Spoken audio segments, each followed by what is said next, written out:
आज के इस वीडियो में हम लोग एटॉमिक स्ट्रक्चर अर्थात परमाणु संरचना से संबंधित 5 महत्वपूर्ण प्रश्नों का उत्तर उसके व्याख्या सहित देखेंगे, जो विगत कई वर्षों से प्रतियोगिता परीक्षाओं में पूछे जा रहे हैं। आइए शुरू करते हैं आज के इस वीडियो को। सबसे पहला प्रश्न है, परमाणु नाभिक के अवयव हैं, अर्थात परमाणु के नाभिक किस कण से मिलकर बने होते हैं, या परमाणु के नाभिक में कौन कौन से कण मौजूद रहते हैं। इसका सही उत्तर है प्रोटॉन और न्यूट्रॉन। यदि एटॉमिक स्ट्रक्चर को हम लोग देखें तो परमाणु के नाभिक में अर्थात न्यूक्लियस में प्रोटॉन और न्यूट्रॉन मौजूद रहता है और इसके कक्षा के चारों ओर इलेक्ट्रॉन चक्कर लगाते रहते हैं। प्रोटॉन का चार्ज प्लस होता है, न्यूट्रॉन का उदासीन होता है और इलेक्ट्रॉन का ऋणावेशित अर्थात नेगेटिव चार्ज होता है। दूसरे प्रश्न को लेते हैं, परमाणु में न्यूट्रॉन की खोज किसने की।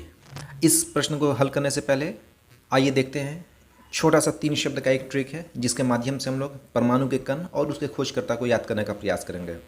ईंट पर नाच। ईंट पहला वर्ड लेते हैं, ई जो है इलेक्ट्रॉन को डिनोट करेगा और ट थॉमसन को, अर्थात इलेक्ट्रॉन की खोज थॉमसन ने की।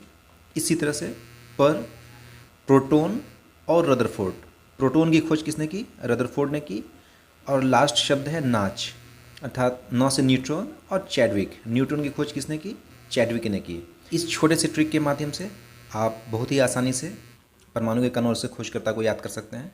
आइए अब हम लोग अपने मूल प्रश्न को देखते हैं। प्रश्न है, परमाणु में न्यूट्रॉन की खोज किसने की। अभी मैंने बताया आपको ट्रिक के माध्यम से कि न्यूट्रॉन की खोज किसने की, चैडविक ने की। थॉमसन ने इलेक्ट्रॉन की खोज की और रदरफोर्ड ने प्रोटॉन की खोज की। अगले प्रश्न को लेते हैं, जिस तत्व के परमाणु में 2 प्रोटॉन, 2 न्यूट्रॉन और 2 इलेक्ट्रॉन हो, उस तत्व की द्रव्यमान संख्या कितनी होती है।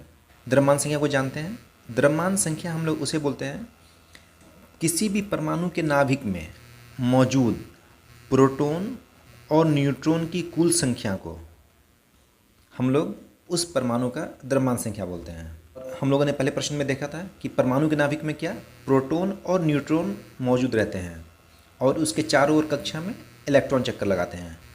तो यहाँ पर द्रव्यमान संख्या पूछ रहा है, इसलिए सिर्फ प्रोटॉन और न्यूट्रॉन को ही हम लोग देखेंगे। तो द्रव्यमान संख्या यहाँ क्या दिया हुआ है, 2 प्रोटॉन और 2 न्यूट्रॉन।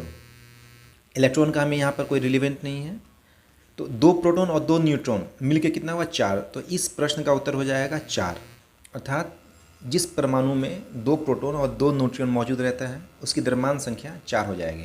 अभी मैंने आपको बताया कि द्रव्यमान संख्या बोलते हैं किसी भी परमाणु के नाभिक में मौजूद प्रोटॉन और न्यूट्रॉन की कुल संख्या को हम लोग किसी भी परमाणु का द्रव्यमान संख्या बोलते हैं।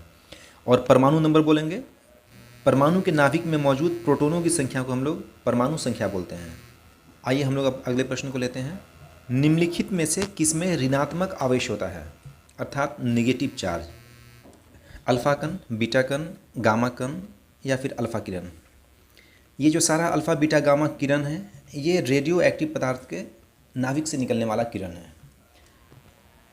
किसी भी रेडियो एक्टिव पदार्थ के नाभिक का स्वतः विघटन होता है और जब विघटन होता है तो उससे कई सारे किरणें निकलती हैं, अल्फा, बीटा और गामा।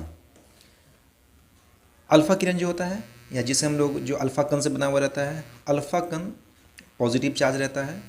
बीटा कण जिसे हम लोग इससे डिनोट करते हैं, ये निगेटिव चार्ज रहता है। और गामा किरण जिसे हम लोग इस तरह डिनोट करते हैं, ये उदासीन रहता है।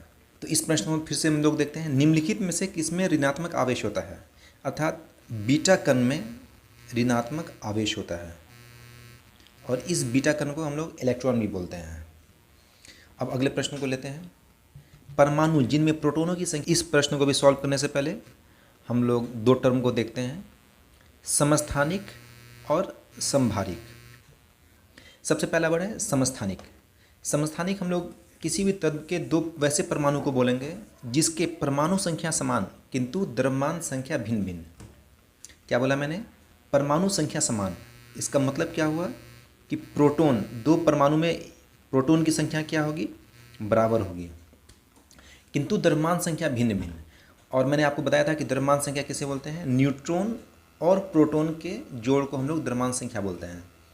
तो जब 2 प्रोटॉन जब समान रहा तो नाभिक में प्रोटॉन समान रहेगा, तो द्रव्यमान संख्या में क्या भिन्न हो जाएगा, न्यूट्रॉन, अर्थात न्यूट्रॉन अलग अलग रहेगा समस्थानिक में। अब देखते हैं हम लोग संभारिक। इस संभारिक को एक आप ट्रिक से याद कर सकते हैं। संभारिक, सम मतलब होता है बराबर, भार मतलब होता है द्रव्यमान। भार मतलब क्या होता है? द्रव्यमान। तो संभारिक अर्थात बराबर द्रव्यमान, मतलब कि वैसा परमाणु जिसके द्रव्यमान संख्या बराबर हो, उसे हम लोग क्या कहेंगे? संभारिक, आइसोबार कहेंगे। और जो बचा परमाणु संख्या जिसका समान रहेगा उसे हम लोग समस्थानिक बोलेंगे। इस तरह से इस प्रश्न का उत्तर हो जाएगा समस्थानिक, ऑप्शन डी।